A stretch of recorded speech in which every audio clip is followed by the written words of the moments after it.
Salut, c'est Cyril de Hub de Fou, j'espère que tu vas bien. Aujourd'hui on se retrouve pour un nouveau podcast pour voir ensemble comment tirer son épingle du jeu en crypto-monnaie. Je vais te donner mon avis là-dessus, je vais t'expliquer comment et qui peut tirer son épingle du jeu de manière colossale sur la crypto-monnaie. Reste à l'écoute, tu vas comprendre ça. Avant ça, tu connais le truc, tu cliques sur le bouton s'abonner, tu vas dans la description, il y a un lien, ça s'appelle rejoindre mes contacts privés, tu cliques dessus, tu mets ton email et tous les matins tu reçois un podcast à forte valeur ajoutée avec des informations qui vont changer ta vie et ton business. Crois-moi. Également dans la description, tu auras le groupe Telegram. Le groupe Telegram, c'est un endroit où je te partage ma vie pro, ma vie perso. Je te partage, en fait, c'est un peu le réseau social de Web de Fou dans lequel t'as tout. Je te partage des stats, des tests. Enfin, il y a un peu tout si tu veux suivre un peu ce que je fais, comment je le fais, où je le fais, quels sont les résultats, les machins. C'est un terrain de jeu d'information. Donc à toi de voir, tu cliques, tu rejoins Telegram et puis, on y va. Avant de commencer ce podcast, sache que la formation de la semaine se termine à 23h59 ce soir et le prix va doubler. C'est la formation sur de la crypto-monnaie. C'est comment investir en crypto de zéro en bon père de famille, dans lequel je te montre comment placer ton argent intelligemment avec un minimum de risque, un maximum de gains. J'essaie de te montrer comment moi comment moi je raisonne, pourquoi j'ai fait ces placements, qu'est-ce que c'est, pourquoi, à quoi ça sert. Il y a vraiment tout. Je te fais des partages d'écran, je t'explique les choses. Il y a même une partie sur tableau blanc dans lequel je te donne les théories. Ensuite on fait la pratique. Comment est-ce que on fait du yield farming intelligemment, pourquoi est-ce qu'on fait du stacking, la différence entre les deux par exemple, comment est-ce qu'on fait pour faire transiter de l'argent, comment il y a comment on importe des tokens sur les MetaMask. Bon, ça c'est des trucs de base, mais voilà, il y en a pour tout le monde en fait. Et je t'explique comment est-ce qu'on les stratégies financières que moi j'utilise et comment je m'en sers et comment ça me permet d'avoir un effet boule de neige pour générer de l'argent. Bref, la formation est dans la description, c'est comment investir en crypto de zéro en bon père de famille. J'insiste sur le en bon père de famille. On n'est pas là, j'ai pas 20 ans en mode taré, je vais mettre all-in. Non. On est là pour gagner de l'argent avec un minimum de risque. Moi, je suis pas un taré, je suis pas un mec qui perd son fric et qui le brûle. Donc, je fais très attention et justement, je te montre comment je fais. Ce soir, 23h59, pardon, j'ai bugué. Ce soir, à 23h59, la formation double de prix, donc c'est toi qui vois. On y va pour le podcast. Le truc génial en crypto-monnaie, c'est qu'on est sur un vrai monde de geeks. Moi, ça me rappelle un peu le début d'Internet, quand on faisait des petits sites web et tout. Moi, j'avais 10 ans, même pas 9 ans, c'était le début d'Internet, et que ça même pas 8 ans, 7 ans, où justement, je touchais un peu à l'ordinateur, etc. J'avais un Windows 95 à l'époque. Et ce qui était assez fou, c'est que, tu vois, t'apprenais en fait à... tu faisais partie d'une petite secte, tu vois, de personnes qui avaient un ordinateur, c'était pas tout le monde, etc. Et on appelait ça les geeks à l'époque. Alors maintenant, c'est un peu galvaudé, et c'est même un peu, ce terme veut un peu tout et rien dire. Mais à l'époque, c'était, tu sais, t'as un ordi, t'es un malade, quoi. Tu vois, t'as des lunettes, t'es boutonneux, t'es machin. Bon. Et, le truc, c'est que, il y avait une petite communauté de gens, tu vois, qui étaient vraiment en avance. Et eux, ils ont su à l'époque tirer leur épingle du jeu. C'était, en gros, ceux qui comprenaient comment faire des sites. On va dire, à l'époque, c'était un peu des... Aujourd'hui, on appellerait ça des développeurs. À l'époque, c'était pas tout à fait pareil. Bien que, si, ça a toujours été du développement. Mais il fallait apprendre certaines logiques, etc. Ce qui n'était pas accessible à tout le monde. Alors qu'aujourd'hui, tout le monde peut comprendre du HTML, du machin, tout ça. Alors que c'est la même chose qu'à l'époque. Mais à l'époque, je sais pas, apparemment, on avait du mal. Donc, comme quoi, tout est accessible. D'ailleurs, j'ai une phrase qui dit, tu sais, quand tu fais des études, tu peux faire n'importe quelle étude. Hein. Tu peux faire médecine, tu peux faire un truc du BTP, tu peux faire tout ce que tu veux. Il suffit juste d'avoir un peu de motivation. Je veux dire, on n'est pas plus bête qu'un autre. Il faut juste comprendre certains rouages et s'y intéresser pour se spécifier ou en tout cas pour apprendre le sujet. Et donc là où c'est génial sur la crypto-monnaie, c'est qu'aujourd'hui, le monde, maintenant, je pense, appartient aux développeurs. Ton téléphone, les algorithmes, la crypto-monnaie, le monde appartient aux développeurs. Le langage utilisé le plus dans la crypto-monnaie, tu le sais peut-être, c'est Solidity. Solidity, c'est un langage de programmation qui te permet de faire beaucoup de choses. Alors, tu as aussi du C++, si je dis pas de bêtises, je crois que c'est sur Wax, si je dis pas de bêtises. T'as différents types de langages différents, en fait, qui te permettent de développer sur la blockchain. Donc, dès lors que tu sais un peu développer, c'est cool, quoi. Donc, les devs ont le pouvoir, les geeks ont le pouvoir, et tu peux faire des choses extraordinaires. Il y a beaucoup de blockchains sur lesquelles, dès lors que tu sais développer, tu peux, par exemple, être capable d'interagir direct avec la blockchain, c'est-à-dire faire des actions spécifiques directement en interagissant avec la blockchain plutôt que de passer par un web service, c'est-à-dire par un site sur lequel tu cliques un bouton, sur lequel tu cliques sur un bouton. Tu sais, quand tu vas sur un site et que tu fais, par exemple, je sais pas, prenons l'exemple d'un je sais pas, d'un play to earn. Prenons l'exemple d'un play to earn. Tu cliques sur un bouton, ça interagit avec la blockchain. Plutôt que de cliquer sur ce bouton sur un site, tu vas directement sur la blockchain et tu effectues l'action avec un code. Et donc ça permet d'avoir une avance colossale sur tout le monde. Pourquoi ? Parce que ça te permet, par exemple, de créer quelque chose immédiatement à 0,001 seconde, plutôt que de être sur le site, cliquer, attendre la validation. Tu vois, t'es déjà à la bourre.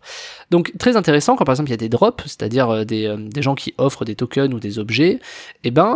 plutôt que d'attendre sur le site et de cliquer sur créer l'objet ou minter ou ce que tu veux, interagir directement avec la blockchain, ça te permet d'aller beaucoup plus vite. Et donc ça, dès lors que tu sais développer, tu prends une avance colossale. Donc aujourd'hui, on le voit pas, mais les devs Solidity, enfin les devs blockchain, grosso modo, ils valent 30-50 000 balles par projet. Allez, ça doit faire peut-être 1 ou 2 mois le projet, tu vois. Donc ils demandent généralement ça avec des participations au token, avec ils négocient un peu les deux, ce qui fait sens, hein. Et ça vaut très très cher. C'est-à-dire qu'aujourd'hui, un développeur blockchain vaut beaucoup plus qu'un développeur web. Mais finalement, comme à l'époque, un développeur web valait 10 000 fois plus qu'aujourd'hui. Comme à l'époque, le tout premier développeur mobile valait 10 000 fois plus qu'aujourd'hui. Donc, qu'est-ce que je veux te dire là-dedans?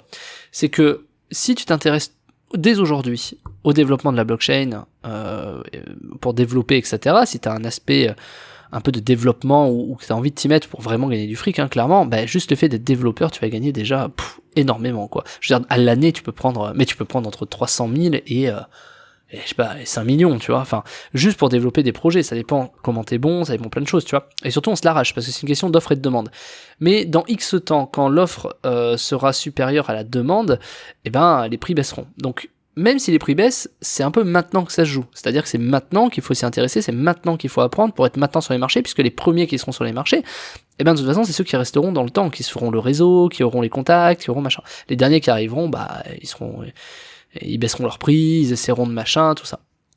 Mais on est donc finalement sur une logique systémique qui est de dire, comme à l'époque internet, les développeurs HTML valaient une blinde, maintenant les développeurs HTML limite c'est gratuit, ensuite il y a eu le développement serveur, ça valait une blinde, ensuite ça a été beaucoup moins cher, ensuite il y a eu énormément de choses, le développement mobile, ensuite ça a été moindre, etc. Aujourd'hui les développeurs blockchain, dans X temps ce sera moindre, enfin tu vois, ça suit cette logique d'offre et de demande.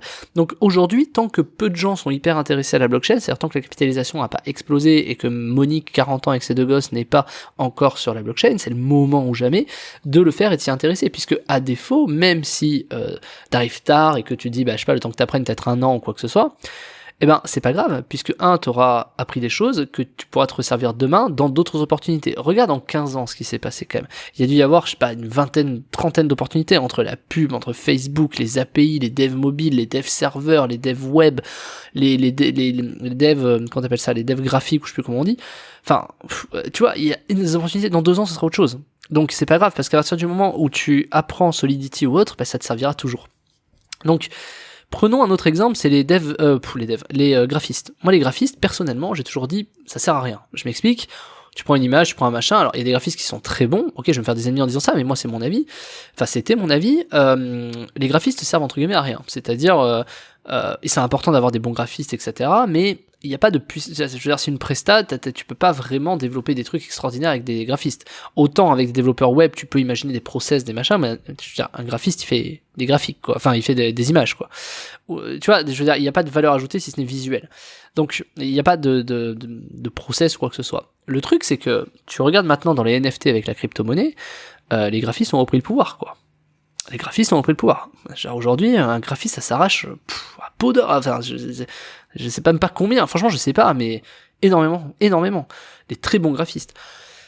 À l'époque, pareil, au début du web, quand t'avais des trucs un peu sympas, ça valait une blinde. Et là, tu vois, il y a eu une transition où les graphistes, ils valaient plus trop grand chose. Mais tu vois, pour te dire que c'est cyclique et que ça dépend des projets. Donc en fait, même si aujourd'hui tu t'y mets, c'est ça que je veux argumenter, même si aujourd'hui tu t'y mets, même si dans 1 an ou 1 an et demi, c'est peut-être trop tard, ou 2 ans, je sais pas, on s'en fiche, tu vois, à mon avis, ce sera pas le cas avant 10 ans, mais je veux dire, tu peux y aller tout de suite les yeux fermés, à mon sens, mais aller apprendre Solidity, c'est important. Mais, même si c'est pas pour la blockchain dans 1 an ou 2 ans parce qu'il y aura autre chose, il y aura autre chose. Et ça, c'est important, tu vois, t'as toute une vie pour apprendre plein de choses, et je trouve que c'est important d'y aller, quoi. Voilà. En tout cas, c'est mon avis, et c'est pour ça que je pense qu'aujourd'hui, en crypto-monnaie, on peut vraiment, tu vois, des graphistes qui arrivent dans la blockchain, dans la crypto-monnaie, à se démarquer. Tu vois, on n'est pas dans un truc compliqué, on n'est pas dans un oui, mais il faut développer des trucs. Enfin, il y a un graphiste, il fait des beaux trucs, boum, on vend des NFT. Tu vois, c'est quand même fou. Demain, ce sera quoi? L'instrument de musique, tu vois?